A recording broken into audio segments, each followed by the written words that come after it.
तो last part में Vegeta को भी सेम आउटफिट मिल गई थी जो कि गोकू के पास में थी, और वजीटा भी गोकू जितना ही स्ट्रांग बन चुका था।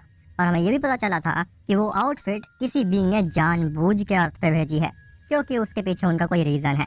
अब उसके आगे, लेकिन उससे पहले तुम वीडियो को लाइक करो, और अगर तुम्हें ऐसे ही मूवीज़ और स्टोरीज देखना पसंद है तो चैनल को भी सब्सक्राइब कर देना ताकि आगे आने वाली वीडियोस तुम्हें सबसे पहले मिल सकें। खैर, तो गोकू को जैसे ही पता चलता है कि वजीटा के पास में भी सेम आउटफिट आ चुका है और अब वो दोनों इक्वली पावरफुल बन चुके हैं, तो गोकू पीछे हटता और कहता है, वाह, अब तो तुमसे फाइट करने में मुझे और भी ज़्यादा मज़ा आएगा वजीटा, क्या तुम मुझसे फाइट करना चाहोगे?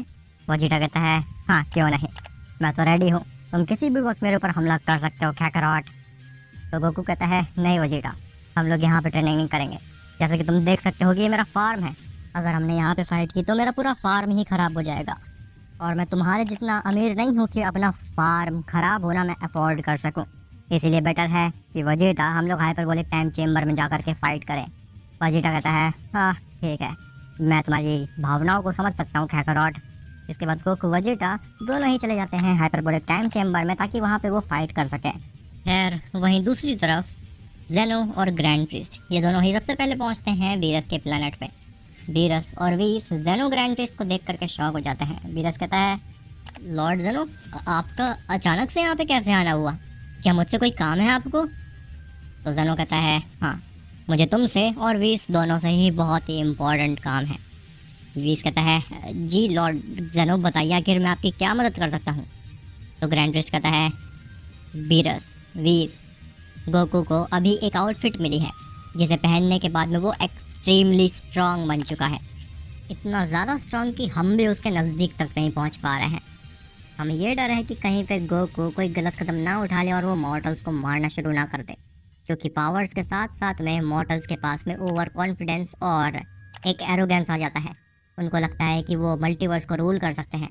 तो मैं चाहता हूँ कि वीरस और वीस तुम दोनों अर्थ पे कड़ी नज़र रखो, और ख़ास तौर पे गोकू के ऊपर, और अगर कुछ भी सस्पिशियस हो तो तुम सीधे हमें बताओगे। वीरस और वीस ये सुनकर के शॉक हो जाते हैं कि एक आउटफिट से गोकू इतना स्ट्रांग बन गया। वीरस कहता है, लॉर्ड जेनो, एक आउटफिट से गोकू कैसे ही स्ट्रांग बन सकता है? क्या आप मजाक कर रहे हैं कोई? जेनो कहता है, वीरस, मैं तुम्हारा लॉर्ड हूँ, मैं तुमसे क्यों ही मजाक करूँगा, और अगर तुम्हें लगता है कि हम झूठ बोल रहे हैं तो तुम खुद जाओ और गोकू से फाइट करो, तुम्हें समझ में आ जाएगा कि वो कितना ज़्यादा स्ट्रांग बन चुका है। मैं एक ओमनीपोटेंट होने के बावजूद उसके नज़दीक नहीं पहुंच पा रहा था, तो तुम तो फिर भी एक डिस्ट्रॉयर हो। वीस कहता है, लॉर्ड जेनो, हम ये समझ गए कि गोकू बहुत ज़्यादा स्ट्रांग हो चुका है, लेकिन आखिर उसको वो आउटफिट मिला कहाँ से? क्या वो आउटफिट इस मल्टीवर्स के बाहर से आया है?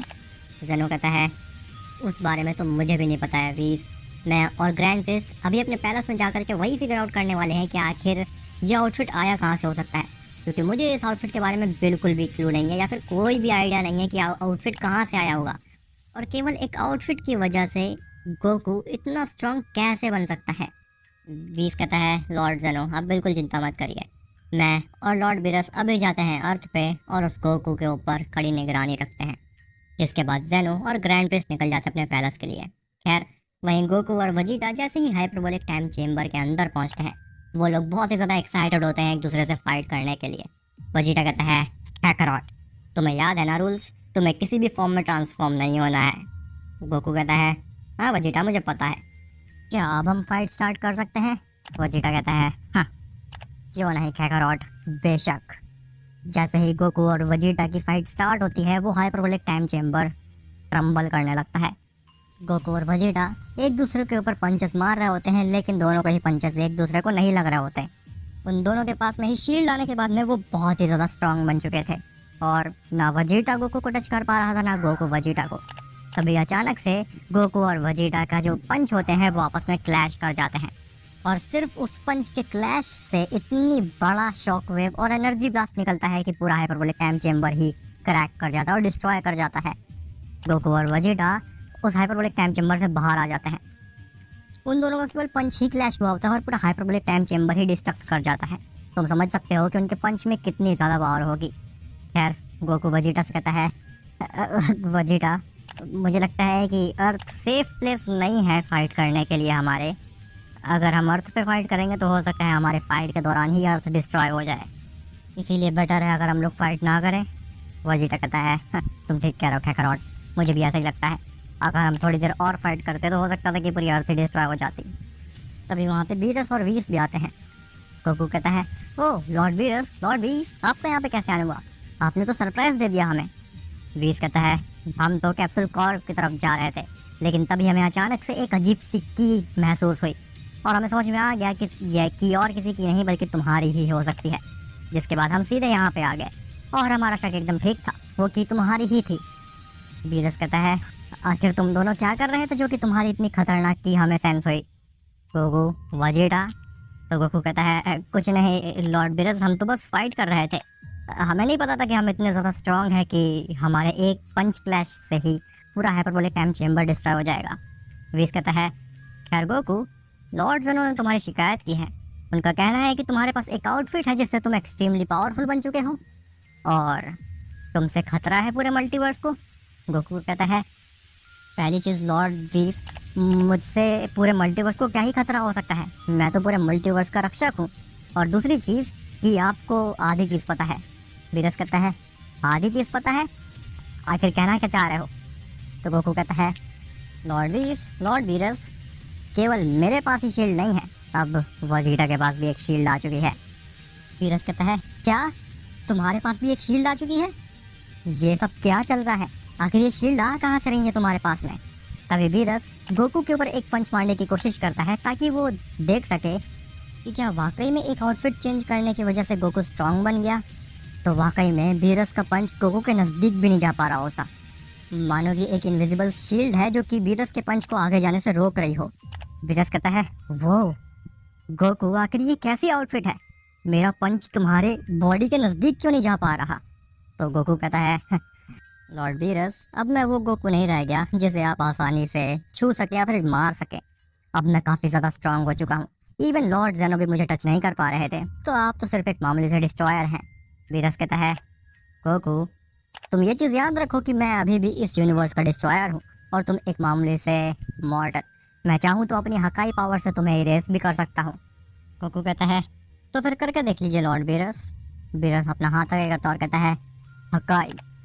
बीरस के हकाई बोलने के बाद में कुछ समय तो एकदम सन्नाटा हो जाता है, कुछ भी शोर शराबा नहीं हो रहा होता, कोई भी कुछ भी नहीं बोलता। तभी गोकू एक स्माइल देता और कहता है, क्या हुआ लॉर्ड बीरस? मुझे तो कुछ भी फर्क नहीं पड़ रहा। बीरस के अचानक से पसीने छूटने लगते हैं। वीस बीरस की तरफ देखता और कहता है, लॉर्ड बीरस, ये क्या हो रहा है? आपके पसीने क्यों छूट रहे हैं? बीरस कहता है, ये नहीं हो सकता, मैं एक इमॉर्टल हूँ और उससे भी ज़्यादा बढ़ करके मैं एक गॉड ऑफ डिस्ट्रक्शन हूँ। ये कैसे हो सकता है? ऐसा बोल करके बीरस अपने हाथ की तरफ देखता है तो बीरस का हाथ धीरे धीरे डिसअपियर हो रहा होता है, मानो कि उसी की हकाई एनर्जी उसी के ऊपर पलटवार कर गई हो। बीरस कहता है, ये कैसे हो सकता है? मैं एक इमॉर्टल हूँ, मैं मारा नहीं जा सकता हूँ, तो फिर ये मेरी बॉडी डिसअपियर कैसे हो रही है? और देखते ही देखते बीरस अपने आप को ही इरेज कर लेता है। वजीटा, गोकू और वीस, ये तीनों ही शॉक रह जाते हैं कि ये कैसे हो सकता है? लॉर्ड बीरस तो एक इमॉर्टल है और इमॉर्टल मर नहीं सकते। वजीटा कहता है, लॉर्ड बीरस, ये क्या हुआ? आखिर लॉर्ड बीरस कैसे ख़त्म हो गए? उन्होंने हकाई एनर्जी का इस्तेमाल तो कैकारोट के ऊपर किया था, तो फिर आखिर ये खुद कैसे इरेज हो गए? वीस कहता है, चुप रहो, पहले मुझे लॉर्ड बीरस को वापस लाना होगा। ऐसा बोल करके वीस समय को 2 मिनट के लिए रिवाइंड कर देता है, जिससे कि बीरस वापस आ जाता है। जैसे ही बीरस वापस आता है वो अपना हाथ आगे करता है गोकू की तरफ और हकाई बोलने जा ही रहा होता है, लेकिन उससे पहले वीस बीरस को रोक देता है और कहता है, रुक जाइए लॉर्ड बीरस, ये करके कोई भी फ़ायदा नहीं है, इससे आप ही मरेंगे। बीरस कहता है, क्या तुम क्या बकवास कर रहे हो वीस? मैं कैसे मर सकता हूँ? मैं एक इमॉर्टल हूँ। वीस कहता है, लॉर्ड बीरस, आप मर ही चुके थे, मैंने टाइम रिवाइंड किया है, इसी वजह से आप जिंदा हैं। आपने जैसे ही हकाई एनर्जी का इस्तेमाल किया गोकू के ऊपर, वो आपके ऊपर उल्टा पड़ गया और आप खुद ही इरेज हो गए थे। वो तो अच्छा हुआ मैंने सही समय पे टाइम को रिवाइंड कर दिया, वरना आप मर चुके होते। बीरस कहता है, ये कैसे मुमकिन हो सकता है? लेकिन वीस, मैं तो एक इमॉर्टल हूँ, मैं मारा कैसे जा सकता हूँ आखिर? और मेरी ही हकाई एनर्जी मेरे ऊपर उल्टी कैसे पड़ सकती है? वीस कहता है, लॉर्ड बीरस, ये गोकू के पास में जो भी आउटफिट है, इसकी पावर्स, इसकी शक्तियाँ हमारे परे हैं। मुझे नहीं लगता है कि हम गोकू और वजीटा को इजीली हर्ट कर पाएंगे। लॉर्ड ज़ेनो ने एकदम ठीक कहा था, अगर वो इन्हें टच नहीं कर पा रहे हैं तो फिर हम क्या ही कर सकते हैं इनके सामने। वीरस कहता है, पहली बार अपनी लाइफ में मुझे लॉर्ड ज़ेनो और ग्रैंड प्रीस्ट के अलावा किसी बीइंग के सामने झुकना पड़ रहा है। गोकू, वेजिटा, तुम लोगों के पास में अगर ये आउटफिट नहीं होती ना तो मैं तुम लोगों को अभी यहाँ पे इरेज कर देता।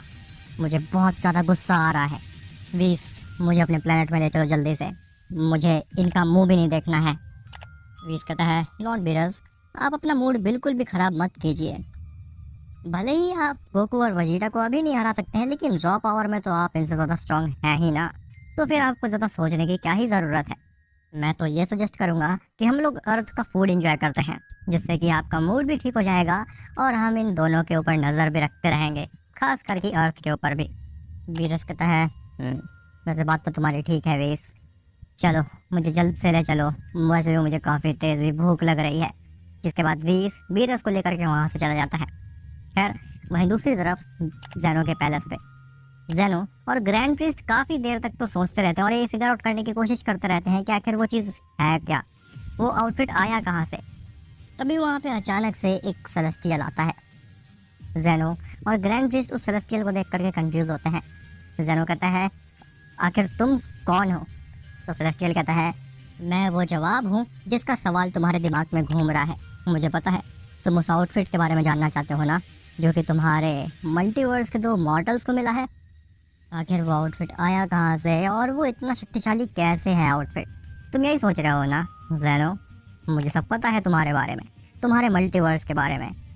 ज़ेनो कहता है, तुम चाहते क्या हो हमसे, और आखिर तुम हो कौन? तो सेलेस्टियल कहता है, वेल, इससे कुछ भी फ़र्क नहीं पड़ना चाहिए कि मैं हूँ कौन। तुम बस ये जानो कि तुम्हारे मल्टीवर्स के ऊपर बहुत जल्द ही सेलेस्टियल्स राज करने वाले हैं, इसलिए जैसा मैं कहूँ वैसा तुम करो, वरना तुम्हारे हाथ से ये मल्टीवर्स जा भी सकता है। ग्रैंड प्रीस्ट कहता है, अपनी बकवास बंद करो, तुम हमारे ही मल्टीवर्स में आकर के हमें ही धमकी दे रहे हो। तुम जानते भी नहीं हो कि हमारे पास कितनी ज़्यादा पावर्स हैं, हमारे पास ओमनिपोटेंट लेवल की पावर्स हैं। तो वो सेलेस्टियल कहता है, कोई बात नहीं, तुम मुझे मार लोगे, लेकिन मुझे मारने के बाद में तुम्हारे मल्टीवर्स का ऐसा हश्र किया जाएगा कि तुम कभी पहचान भी नहीं पाओगे अपने मल्टीवर्स को। ज़ेनो कहता है, तो तुम हो कौन आखिर? तो बीन कहता है, मैं हूँ एक गैलेक्टिक सेलेस्टियल, मैं गैलेक्सीज लेवल की पावर्स रखता हूँ अपने अंदर, और मेरे से भी काफ़ी सारे स्ट्रॉन्ग सेलेस्टियल्स हैं जो कि मेरे से हाइट में, साइज़ में काफ़ी ज़्यादा बड़े हैं और मेरे से पावर लेवल में भी। जैसे कि कुछ सेलेस्टियल्स हैं जिनके पास में यूनिवर्स लेवल की पावर्स हैं, तो उनको हम कहते हैं यूनिवर्सल सेलेस्टियल्स, और कुछ ऐसे सेलेस्टियल्स भी हैं जिनके पास मल्टीवर्सल लेवल की पावर्स हैं, उनको हम कहते हैं मल्टीवर्सल सेलेस्टियल। और एक ऐसा सेलेस्टियल भी एग्जिस्ट करता है जो कि मल्टीवर्स के बियॉन्ड है, उनका साइज़ ही इतना बड़ा है कि तुम्हारा पूरा मल्टीवर्स उनके केवल एक नाखून के बराबर भी नहीं है।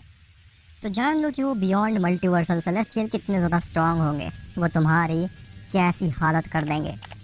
इसीलिए बेहतर यही है जो मैं कहूँ वो तुम करो, वरना तुम्हारा मल्टीवर्स एक बहुत बड़ी प्रॉब्लम में आ जाएगा। ज़ेनो कहता है, लेकिन तुम सब हमसे चाहते क्या हो? आखिर सेलेस्टियल्स ये बींग्स कहाँ से आ गए अचानक से, और इस मल्टीवर्स के साथ क्या करना है तुम लोगों को? तो गैलेक्टिक सेलेस्टियल कहता है कि हम तुम्हारे मल्टीवर्स को कोई हार्म नहीं करना चाहते हैं, हम अच्छे सेलेस्टियल्स हैं, हम एग्जिस्टेंस में संतुलन बनाए रखने की कोशिश करते हैं। और रही बात कि हम तुम्हारे मल्टीवर्स में क्यों आए हैं, तो तुम्हें तो पता ही होगा कि तुम्हारे मल्टीवर्स में 2 मॉर्टल्स को एक शील्ड मिली है, एक आउटफिट मिला है जिससे कि वो एक्सट्रीमली पावरफुल बन चुके हैं, और उनको वो जो आउटफिट मिली है वो और किसी ने नहीं बल्कि डार्क सेलेस्टियल्स ने दिया है। ज़ेनो कहता है, डार्क सेलेस्टियल, आखिर ये कौन है? अब आखिर क्या वो गैलेक्टिक सेलेस्टियल सच बोल रहा है कि वो ज़ेनो के मल्टीवर्स की मदद करना चाहता है, और आखिर ये डार्क सेलेस्टियल क्या चीज़ है? वेल, ये सब तुम्हें पता चलेगा नेक्स्ट पार्ट में। तो लास्ट पार्ट में वेजिटा को भी सेम आउटफिट में था, और हमें ये भी पता चला था कि वो आउटफिट किसी बीइंग ने आगे। लेकिन उससे पहले तुम वीडियो को लाइक करो, और अगर तुम्हें ऐसे ही मूवीज और स्टोरीज देखना है तो गोकू को जैसे ही पता चलता है कि वेजिटा के पास में भी सेम आउटफिट है, वाह, अब तो तुमसे फाइट करने में मुझे और भी ज्यादा मजा आएगा। मैं तो रेडी हूँ, तुम किसी भी वक्त मेरे ऊपर हमला कर सकते हो। जैसे कि तुम देख सकते हो कि ये मेरा फार्म है, अगर हमने यहाँ पे फाइट की तो मैं फाइट हूँ ही अभी मकान जिसने हम उतने बड़ा अगर जो 12 की बड़ा ऑफर ऊपर का फार्म खराब होना मैं अफोर्ड कर सकूं, इसीलिए बेटर है अगर जब मेरा ग्राफिक रखा जो मेरा मैच मैच के लोग आगल महादेश जो भी है। हाँ ठीक है, मैं तुम्हारी भावनाओं को समझ सकता हूँ कि मैच में के लोग हैं ऐसा ये लगे लोग हादेश जो को पर मैं ताकि वहाँ पे वो फाइट कर सके। खैर वहीं दूसरी तरफ कैप्टन पिक्सरी में है जो प्लेयर्स पर होने दे नेडग्रो होनेस बीरस और वीस जेनो ग्रैंड प्रिस्ट को देख करके शॉक हो जाता है। जैसे कि भाई इसका नाश्ता बोनस रोल है पिक्सरी में क्या ना हुआ, क्या मुझसे कोई काम है आपको? तो जेनो कहता है नेरो मी तो भी है सोनो सी ब्रो है सुनते जो हाँ है काम है। वीस कहता है जी लॉर्ड जेनो बताइए है पिक्सरी नेडगो कसरत कर माइक की प्राइमरी हीरोस। वीस गोकू को अभी एक आउटफिट मिली है कुछ और इतना ज़्यादा स्ट्रॉन्ग कि हम भी उसके नज़दीक तक नहीं पहुंच पा रहे हैं।